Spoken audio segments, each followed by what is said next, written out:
I read my own Mother's Day message in the family group chat, and my name was not in it. The glow from my phone cut through the locker room as the shift change buzzer screamed behind me. The air smelled like sanitizer and processed meals. My hands stung from cold metal, skin cracked beneath my gloves. Another night shift done. Another night of keeping things moving. My name is Juniper Moore. I am 25. I work nights at a packaged meal processing facility outside Ashford, Indiana. It is not glamorous work, but it is honest. It keeps schools fed, hospitals running, and for a long time, it kept my family afloat. After my dad died, someone had to stay. My siblings were already chasing polished futures. Daniel in healthcare, Rebecca Fletcher in branding and marketing, Mila Fletcher on a policy track everyone liked to brag about. I stayed behind, picked up overtime, and helped cover the mortgage while my mother learned how to be a widow in public. To her, my steel-toe boots and factory badge meant one thing: failure. At a family barbecue 2 summers earlier, when a relative asked what I was doing with my life, my mother laughed and waved a hand like she was brushing away dust. "Juniper is taking some time," she said. "Just helping out at a local place for now." She did not say factory. Later, by the drink cooler, she hissed, "Why can you not be more like your siblings? Do you know how this makes me look?" I swallowed it, like I always did. I told myself it was temporary, that if I worked hard enough, if I carried enough weight, eventually she would respect it. Mother's Day proved how wrong I was. I was sitting on a stack of pallets behind the loading dock, scrolling during my break, pretending I did not care if I heard from my family.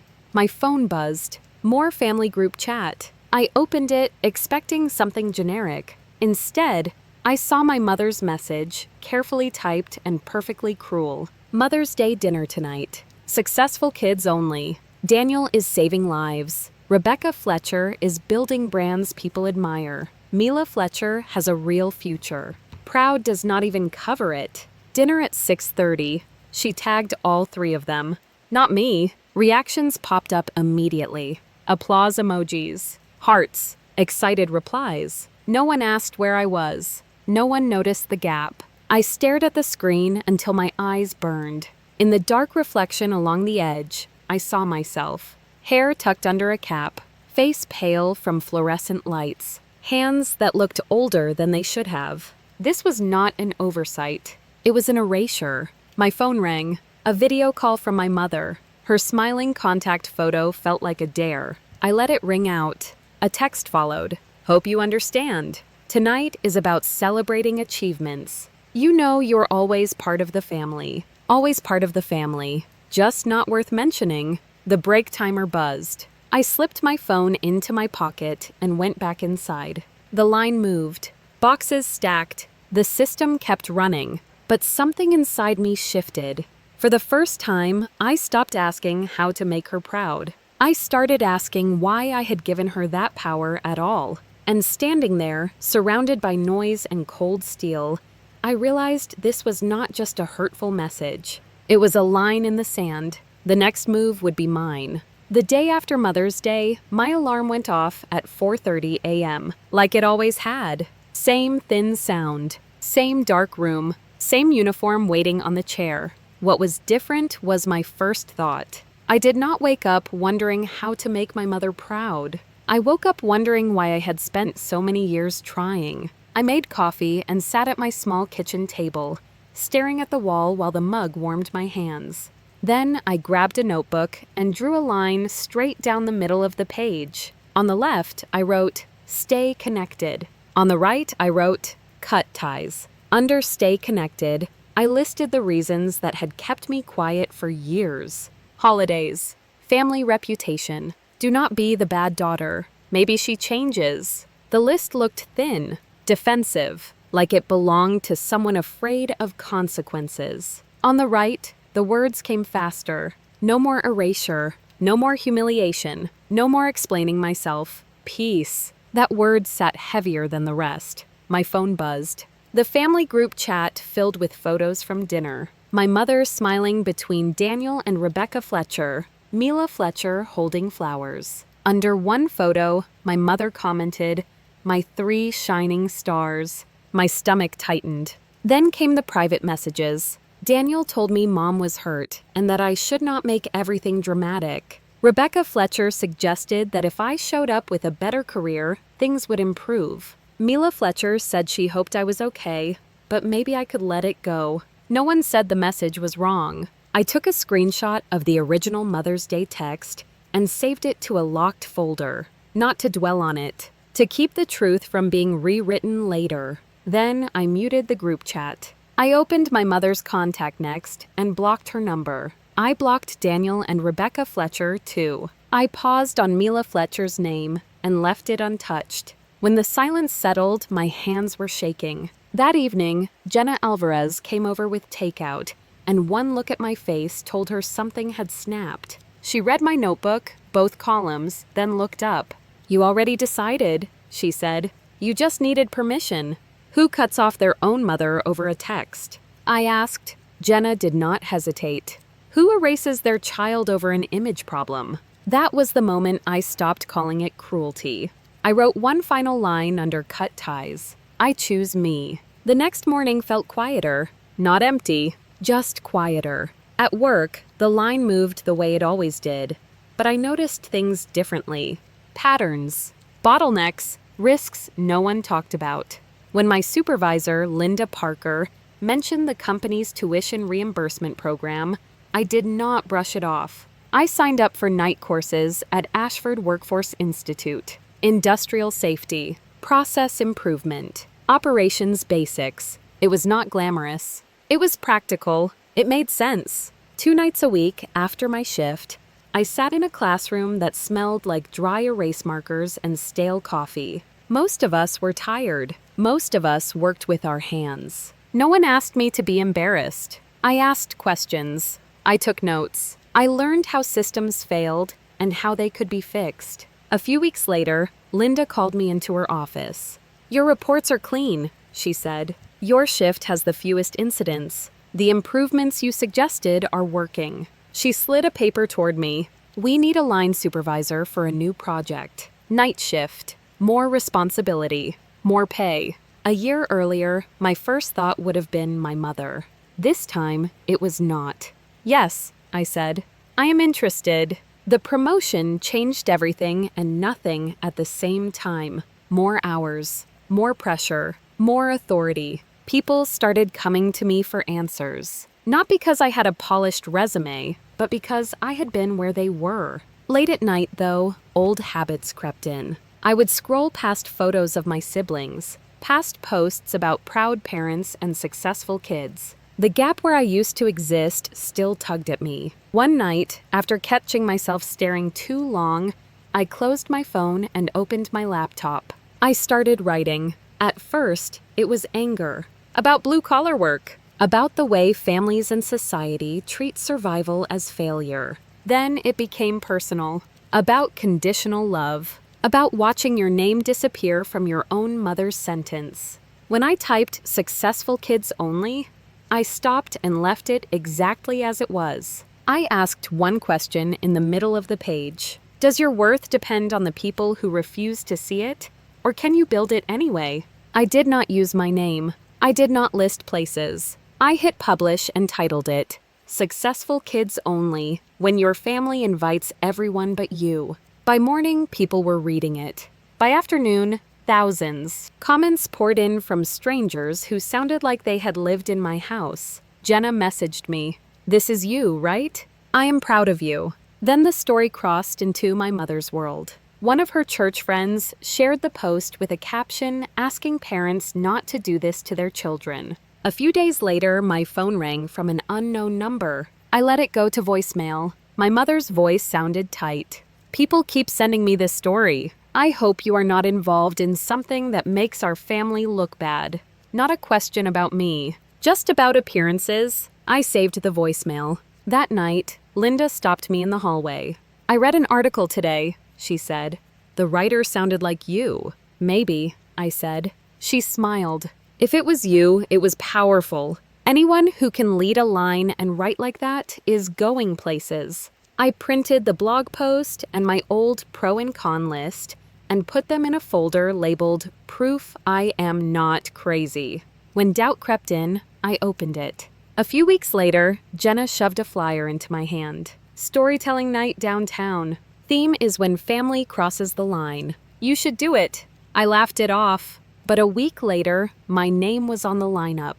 And I did not yet understand that stepping onto that stage would mean my story was no longer something whispered in private. It was about to become public. The night of the storytelling event, my hands shook so badly I nearly dropped the microphone.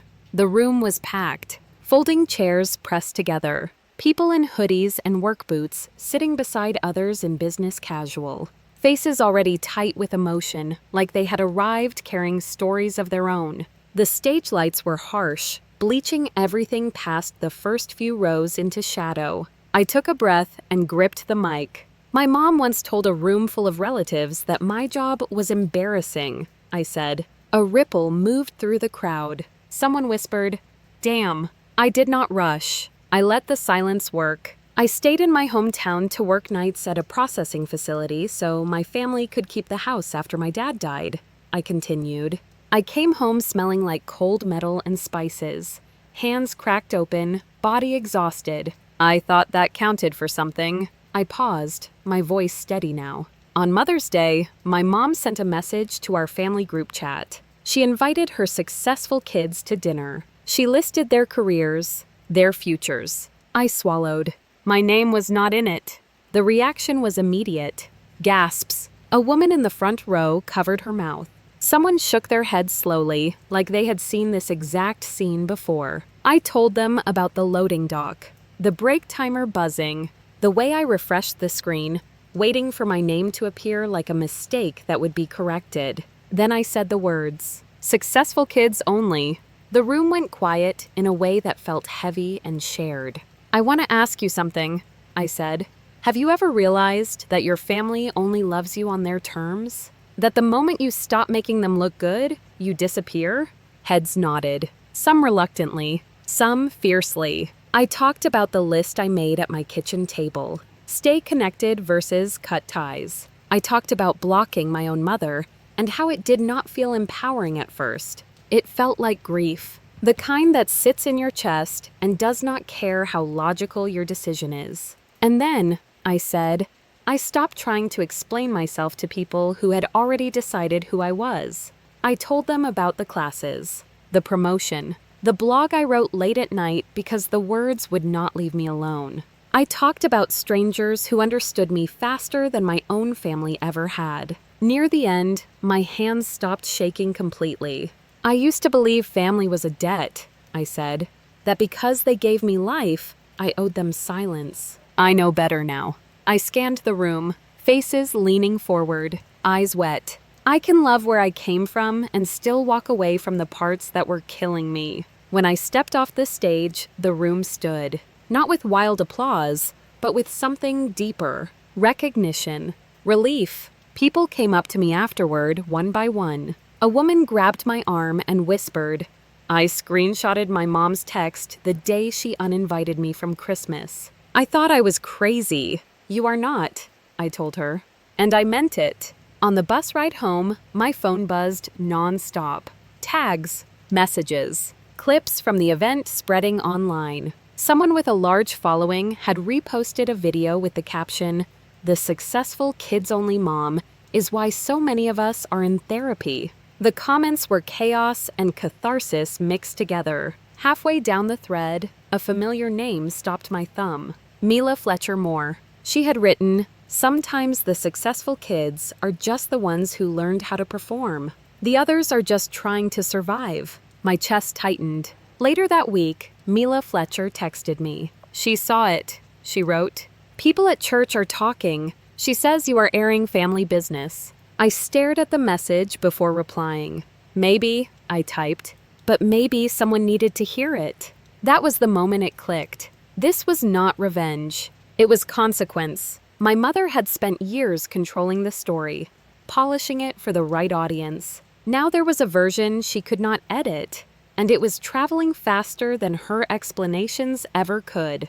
A few days later, an email landed in my inbox. An invitation to speak on a panel about workplace dignity and class. Another followed from a community group asking to reshare my writing. Doors opened that had nothing to do with my family name. At the plant, people treated me differently too. Not carefully, respectfully. They trusted me with their problems, their teams, their time. For the first time, my value was not up for debate. Through Mila Fletcher, I heard that my mother was unraveling. Not dramatically, quietly, complaining that people were judging her, that they did not know the full story, that her daughter had embarrassed her. She never said she was sorry. She only said she had lost control. And standing in that strange space between grief and freedom, I realized something else. The story was no longer about her reaction. It was about what would happen when she finally needed something from me,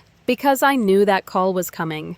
And when it did, I would have to decide whether boundaries only mattered when they were easy. If you think the hardest part was speaking on that stage, stay with me. The real test came later, when guilt showed up dressed as responsibility. The call did not come all at once. It arrived in pieces. At first, it was Mila Fletcher mentioning it carefully, like she was testing the ground. Mom had been missing work. Her blood pressure was bad. The house needed repairs she kept postponing. The roof leaked again during a storm. I listened without interrupting, without offering solutions. Then one night, while I was sitting on my couch with my suitcase half packed for another work trip, Mila Fletcher called and said the words I had been expecting. "She wants your number," she said. "She says she needs to talk to you." I closed my eyes. "Why?" I asked, even though I already knew. There was a pause. "Bills," Mila Fletcher said. "Medical ones. The house. She heard you are doing well. Traveling. Speaking at events." There it was. Not "I miss you." Not "I am sorry." Not "I hurt you." Just need. Guilt rose fast and familiar, like muscle memory. For a moment, I pictured my mother alone in the house I grew up in. The living room dim, the walls a little more worn than I remembered. The version of me who had stayed behind, worked overtime, and kept things together stirred inside my chest. I took a slow breath. "What do you think I should do?" I asked Mila Fletcher. She was quiet longer than usual. "I think you already gave more than anyone ever counted," she said finally. "You stayed when Dad died. You helped when no one else was around. Mom never acknowledged that. I do not think you owe her a rescue now." The word rescue settled something in me. "She is going to say you abandoned her," Mila Fletcher warned. "She is going to say you are cruel." "I am not cruel," I said. "I am finished." I asked Mila Fletcher to pass along a message instead of my number. Tell her I hope she takes care of her health. Tell her I hope she finds support. Tell her I am not stepping back into that role. A boundary stated plainly. No explanations to argue with. No wounds reopened. A few weeks later, a small package arrived at my apartment. No return address. But the handwriting was unmistakable. Inside was a jewelry box from my childhood and a letter. I read it standing at my counter. She never wrote "I am sorry." Instead, she wrote about intentions, about being misunderstood, about how I had embarrassed her by making private family matters public, about people at church whispering, about how differently they looked at her now. Near the end, she wrote, "After everything I did for you, the least you could do is help me in my time of need." There was a time when that sentence would have undone me. This time, I set the letter down and opened my notebook. On a clean page, I wrote, "Here is what is real." I listed facts, not feelings. I did not name her. I did not show her face. I told my story without humiliating her the way she humiliated me. I did not cause her health problems. I did not make people whisper. I carried this family when it mattered, even when it cost me. I read the list out loud until it felt heavier than the guilt. Then, I folded the letter back into the box and put it away. Not destroyed, not obeyed. The only response I sent went through Mila Fletcher, word for word. "I hope you take care of your health and find the support you need. I am not able to step back into this role. I wish you peace." That was it. No debate. No apology tour. No return to a role that had hollowed me out. Mila Fletcher texted a few days later. She cried, she wrote. Then she said you were ungrateful. Then she told her friends you abandoned her. After a pause, she added, she stopped asking for your number.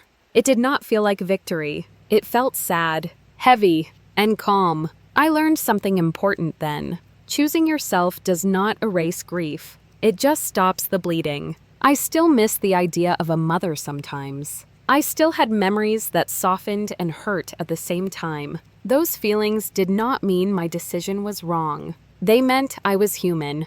I wrote one last post about it. Not to expose her, to close the loop. I wrote about the package, about choosing not to let guilt dictate my future, about how you can hope someone heals without volunteering to be their medicine. I ended it with the truth that had taken me years to learn. Sometimes the kindest thing you can do for yourself, and strangely for them, is to step out of a role that was destroying you. Love does not always mean access. Forgiveness does not always mean reunion. When I hit publish, I did not feel triumphant. I felt finished. That night, I stood on my small balcony and looked toward the glow of the plant in the distance. The same place where I once read a message that erased me. The same place that taught me my worth was never something my mother got to assign. I still clock in. I still wear steel-toe boots. I still get tired, but I no longer hear her voice when I swipe my badge. I hear my own. And sometimes, the voices of people who say thank you for telling the truth. So let me ask you this. If a parent asked you to step back into a role that once crushed you and called it forgiveness, would you do it? Or would you choose your freedom and trust that putting yourself first does not make you selfish? Because choosing yourself is not abandonment. Sometimes it is survival.